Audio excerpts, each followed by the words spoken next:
Di ba? Yan ang sinasabi ko. Di ba, na-predict na natin, moro-moro lang yung ginagawang yan. Lahat ay gagawin para ang maging ombudsman ay si Boying Remulla. Siya yung umuo na pwede daw i-bend ng law. Gina-justify pa niya. Sometimes daw, you have to bend, parang ruler daw. O ibabaliin mo, hindi mo naman sisirain. Hindi po ganun ang batas. But sometimes you have to bend the law. Yes. But you're not breaking the law. Yes. Yun naman na malinaw doon. You're not breaking the law. There's nothing wrong with bending the law kasi bending lang yan eh. Parang ruler yan. Pwede mong within the bounds. Within the bounds yan, di ba? Within the bounds. Within the bounds of law. That's also... Hindi po ganun ang batas. Kaya nga may kasabihan eh. Ang sa Roman law, dura lex, sed lex. The law is harsh. The law is hard. But it is the law. Yun ang batas. Ano po? The law applies to all. Otherwise, none at all. Natatawa nga ako, unang-unang interview sa kanya, binanggit niya agad niya. Si Sara Duterte. Wala daw siyang sisinuhin. Pero nung nasa DOJ siya, may sinino siya, di ba? Si Martin Romualdez. Ngayon naman, may sinisino siya kasi uunahin niya si Sara Duterte. Alam na naman natin yan. No surprises, mga kasama. Yes, at ingat-ingat po, amping-amping. Dahil, di ba ingat-ingat? Ayun ba yun? Diba sa Bisaya, di ba, amping, amping-amping. Ingat-ingat. Hindi si Hari Amping yun, ha? Iba naman yun, si Hari Amping. Congressman yun, di ba? Opo. Oo, na... Siyempre. Attorney, buti sa Thailand, napagbintangan, hinaras daw yung sa hotel, di ba? Di ba may kontrobersya? Hindi naman natin alam kung totoo o Baka naman hindi. may dagdag bawas Oo, pero kasama kong pinagbibintangan noon na nasa likuran daw ng karahasan noong September 21. Hira, pati ba naman si Hari Amping? Tagal ko nang kilala yon. Sa City Hall pa ako, kilala ko na yon. Napakapayapang tao. Pati yung si Bernie Ang. Yan. Nagdidikta dyan. Siguro naman. Nagkaloko-loko na nga di ba? Katulad ngayon, di ba? Yan ang sinasabi ko. Di ba, na-predict na natin, moro-moro lang yung ginagawang yan.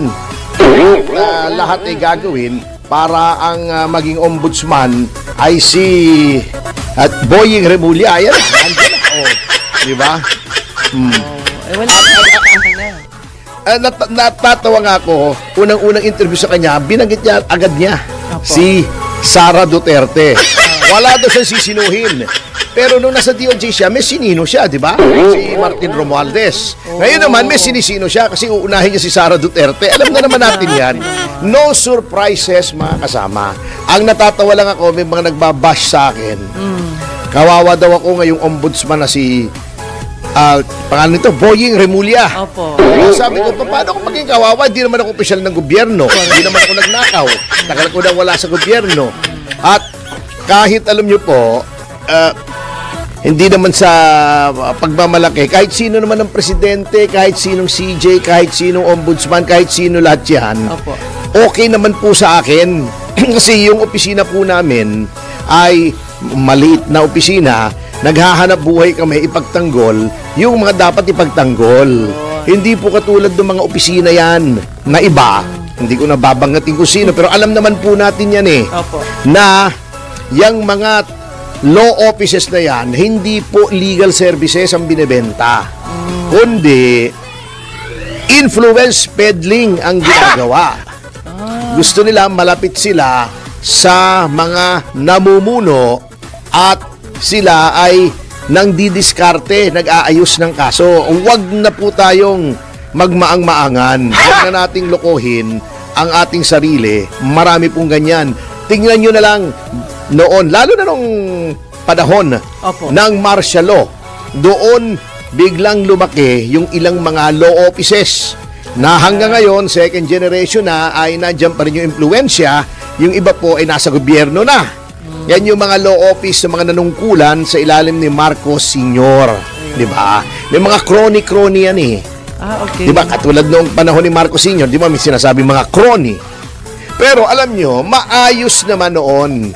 Let's take for instance, si Rudy Cuenca, yung CDCP, Construction and Development Corporation of the Philippines. Sabi nila noon, krone yan parang mga SunWest, 'di ba? Mga yung mga binanggit na top 15, 'di ba? Opo. O high tone, 'di ba? Nakukuha niya lahat ng malalaking kontrata ng gobyerno. Tama naman 'yun. Siguro nga. Kilala kong personal si Rudy Cuenca. Opo.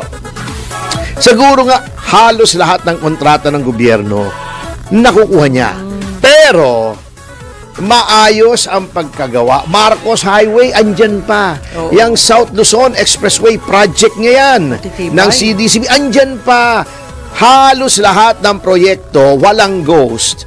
Inayos ng maayos. Marcos Highway papuntang Ilocos, di ba? Opo. O hanggang Tugigaraw yata yung, kung di ako nagkakamali. Yes. Kasi isang beses, by land, pumunta akong Tugigaraw, may hearing ako roon nung nasa DILG ako. Opo.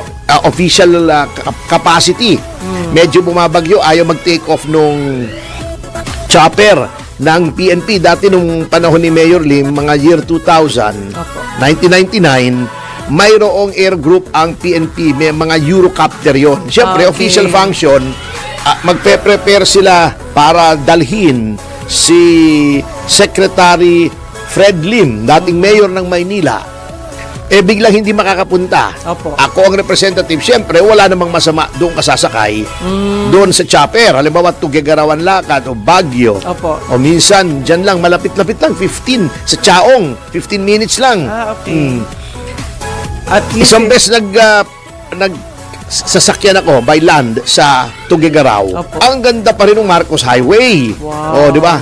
Marcos Highway papuntang Baguio, di ba? Diyan pa rin, buhay pa rin, walang ghost. walang bako-bako. Oo, si Rudy Cuenca lang ang ghost kasi pumanaw na Siya lang ang ghost. Oo, pero yung mga project niya, Okay. walang ghost, hindi katulad ngayon.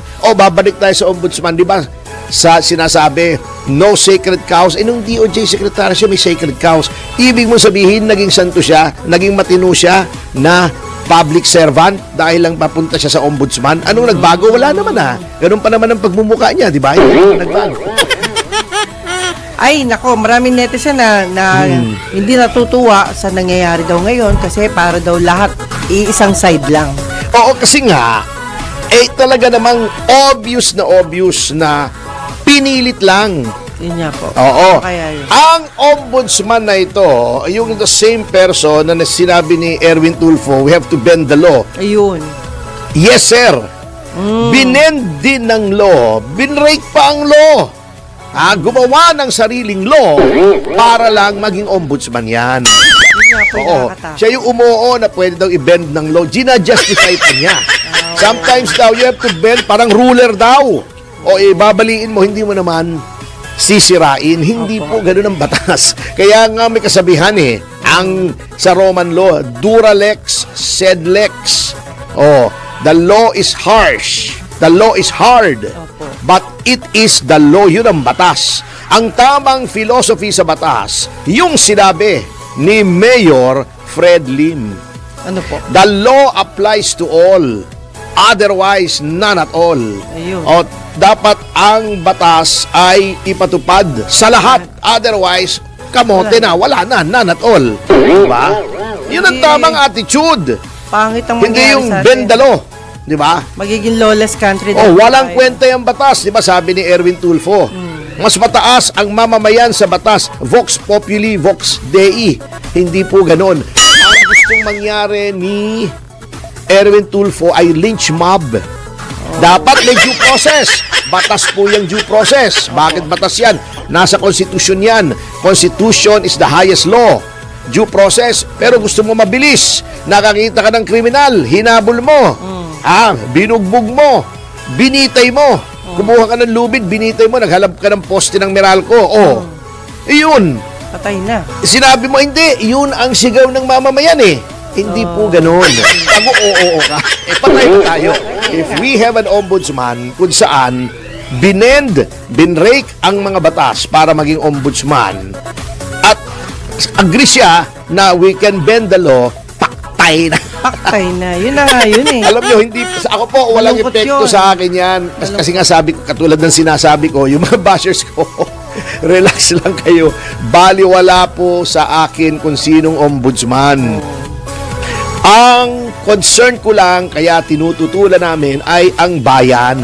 Hindi po magiging maganda para sa bayan kung si Boying Remulla ang ombudsman. I said it before, I will say it again. Sa akin po, walang epekto.